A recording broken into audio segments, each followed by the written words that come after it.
So, how in the world does a homegrown Indian startup, founded by a banker in her 50s, take on absolute e-commerce titans like Amazon and Flipkart and win? Well, this is the story of Nykaa, a giant slayer that completely rewrote the rulebook for selling online in India. And you really have to see this for what it is. A classic David versus Goliath showdown. I mean, on one side, you've got the Goliaths, Amazon, Flipkart, these massive everything stores with basically unlimited money. And on the other side, you've got Nykaa, a challenger with this incredibly sharp, laser-focused vision. Let's just step back for a second. What was it like trying to buy beauty products online before Nykaa came along? Honestly, it was a mess. The market was super unorganized. Buying anything online felt like a gamble. You didn't know if it was real or fake. And trying to find a specific shade of foundation on a giant marketplace, just a totally confusing and uninspiring experience. And this is where you see the two models just completely collide. The giants were all about being an everything store, right? Their whole game was about price, discounts, moving as much stuff as possible. But Falguni Nair's vision for Nykaa was the polar opposite. It wasn't about being the cheapest. It was about being a specialized beauty destination built on trust, authenticity, and a beautifully curated experience. You see, the giants had walked right into what you could call the generalist trap. When your goal is to sell everything to everyone, you kind of end up creating a mediocre experience for anyone who needs something specific. And for a category like beauty, we're talking about products you put on your face, on your skin. That model just completely falls apart. Customers were skeptical, and you know what? So were the premium brands. Let me just ask you straight up. Would you feel totally confident buying your go-to lipstick from a massive anonymous marketplace where it's listed next to, I don't know, car parts? Or would you rather buy it from a place that's known as India's most trusted beauty expert? That one question, right there, is the entire problem Nykaa was built to solve. And Nykaa's answer to that question became its secret weapon, trust. They figured out something absolutely crucial. In a market full of skepticism, trust is worth way more than a 10% discount. So they didn't play the price game. They played the trust game. And it all started with this one number, 100%.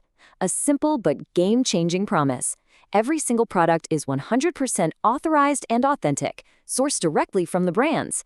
This one promise just wiped out the biggest fear that every online beauty shopper had.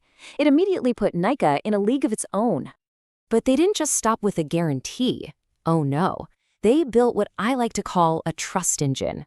They poured resources into creating amazing content. Blogs, video tutorials, real collaborations with influencers people actually trusted. They weren't just shipping products. They were educating their customers, giving them detailed info and making personal recommendations. They became an authority, not just another online store. Okay, so once they had that foundation of trust, Nykaa added the next two game-changing layers to their playbook, community and curation. This was all about getting beyond just a one-time sale. This was about building a loyal, engaged movement. A huge piece of this was making Nykaa the place for discovering new things. They went out and aggressively locked down exclusive launch deals for huge international brands and cool niche Indian products. So if you wanted the hottest new thing in beauty, you knew you had to go to Nykaa.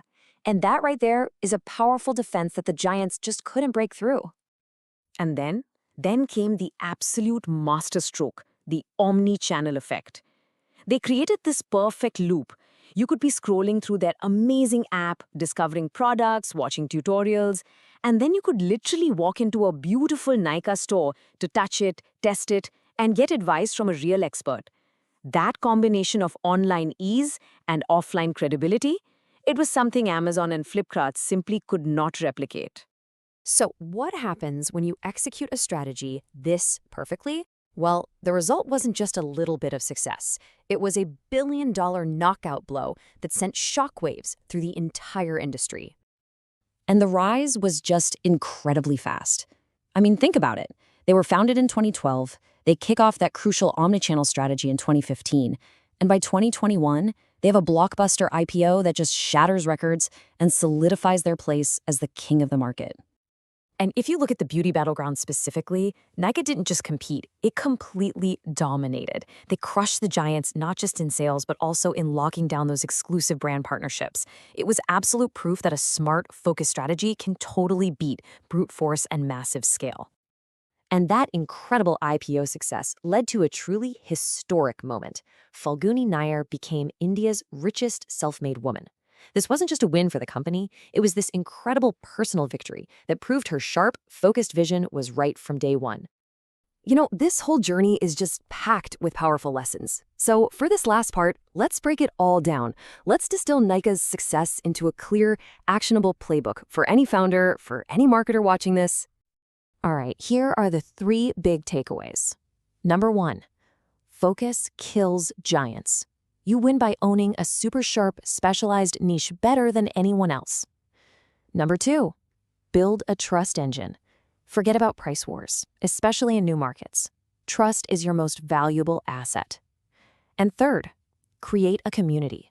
Use great content to build real, lasting loyalty that goes way beyond just making a sale. NYKAA's playbook proved that a focused challenger can absolutely beat the massive incumbents by just rewriting the rules.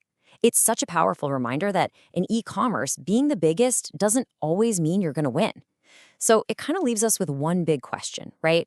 What's the next niche? And who's going to be the next challenger to conquer it? So, how in the world does a homegrown indie